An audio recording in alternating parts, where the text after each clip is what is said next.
sebenarnya yang diperlukan sekarang itu adalah maksimalisasi daripada aturan itu ditambah hal yang penting yang sangat sering disuarakan oleh semua elemen dari tingkat bawah sampai tingkat atas itu adalah menutup jalur-jalur masuknya orang luar ke Aceh, baik melalui darat, laut, dan juga udara. Jadi penutupan sementara terhadap jalur-jalur ini penting, terutama untuk akses orang, bukan barang. Ini yang penting. Namun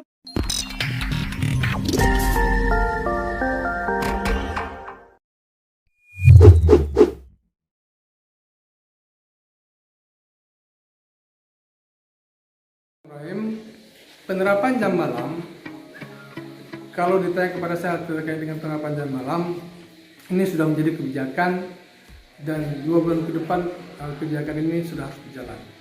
Sebenarnya kalau kita lihat dengan kebijakan-kebijakan sebelumnya itu sudah sangat baik.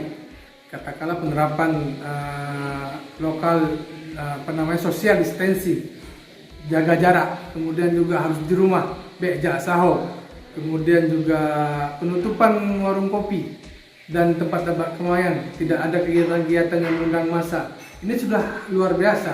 Artinya dengan hal ini masyarakat sudah mulai patuh. Hanya perlu maksimalisasi saja, hanya perlu lebih dimaksimalkan saja aturan-aturan ini.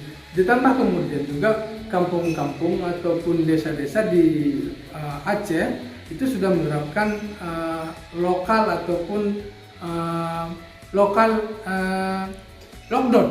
Artinya ada penerapan karantina wilayah yang itu mungkin bahasanya seperti itu. Nah, jadi sebenarnya yang diperlukan sekarang itu adalah maksimalisasi daripada aturan itu ditambah hal yang penting yang sangat sering disuarakan oleh semua elemen dari tingkat bawah sampai tingkat atas itu adalah menutup jalur-jalur masuknya orang luar ke Aceh, baik melalui darat, laut, dan juga udara. Jadi penutupan sementara terhadap jalur-jalur ini penting, terutama untuk akses orang, bukan barang. Ini yang penting.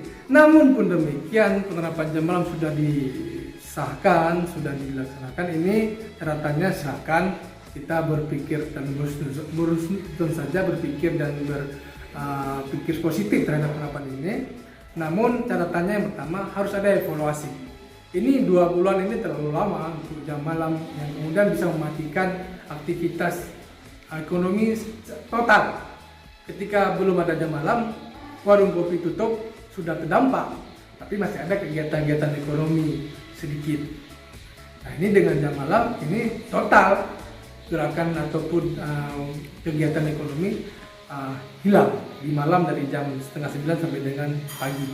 Nah, ini yang pertama harus ada evaluasi. Yang kedua, kepada para pelaku ataupun para aparatur baik daripada sipil maupun militer, Polri dan TNI harus mengedepankan humanitas, mengedepankan cara-cara persuasif yang manusiawi. Jangan ada pemukulan, jangan ada teror-meneror, jangan ada membuat ketakutan. Aceh sudah cukup trauma dengan 30 puluhan tahun sebelum ini. Jadi harus harus evaluasi dan juga pendekatan moral.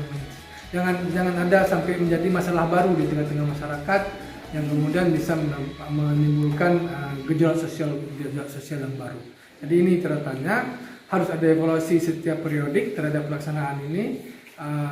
Mohon juga kemudian satu lagi, yaitu dampak ekonomi yang dirasakan oleh masyarakat ini harus segera ada solusi dan prakteknya, actionnya.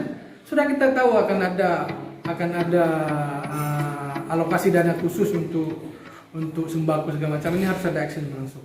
Tidak cukup sekarang hanya perorangan dewan-dewan yang ataupun para masyarakat ataupun pengusaha yang melakukan bantuan, juga desa-desa yang sudah mulai membagikan sembako sebagai masyarakat kena dampak corona, tapi secara struktural, secara alur pemerintah harus mulai untuk menerapkan solusi atau melaksanakan solusi terhadap dampak ekonomi ini yang dirasakan oleh masyarakat secara umum dan khususnya kepada kalangan menengah ke bawah. Mungkin itu saja. Demikian. Assalamualaikum warahmatullahi wabarakatuh.